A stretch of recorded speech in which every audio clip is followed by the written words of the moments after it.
అక్క అనేదానికి అక్క అంటే తప్పు కాదు, అది మన తెలుగు ప్రజలు కాబట్టి తప్పు కాదు. మరి దాన్ని పెద్ద రాద్ధాంతం చేయడం వల్ల నిఖిల్ అనవసరంగా అంటే అవసరం లేని చోట ఆయనకి సంబంధం లేని విషయంలో నువ్వు యశ్మిని అక్క అని ఎట్లా అంటూ అని చెప్పేసి అక్కడ నెగిటివ్ అయిపోయిండు. సో నిఖిల్ వాళ్ళ అమ్మగారు కూడా వచ్చి చెప్పారు, నువ్వు అంటే సంబంధించిన ఈ విషయాల్లో నువ్వు ఇన్వాల్వ్ కానీ వేరే వాళ్ళ ఈ విషయాల్లో నీకు ఎందుకు అని చెప్పేసి వాళ్ళు చెప్పారు.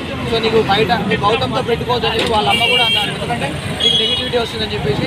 సో ఇక నిఖిల్ కూడా కొద్దిగా జంకిండు.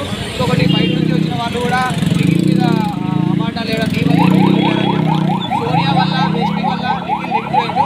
సో గౌతమ్కి ఎన్ని చాలా ఉన్నాయని అంటున్నారు.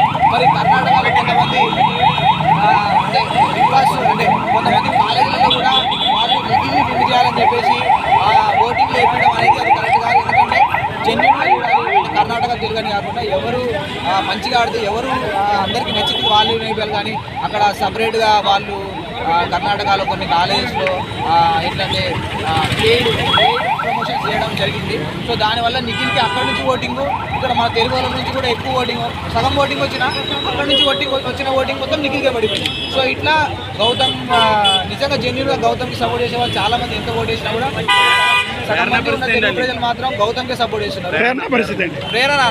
ప్రేరణ లాస్ట్ మూమెంట్ దాకా అంటే ఒక శివంగి అనుకోవచ్చు, లాస్ట్ మూమెంట్ దాకా చాలా బాగా ఆడింది.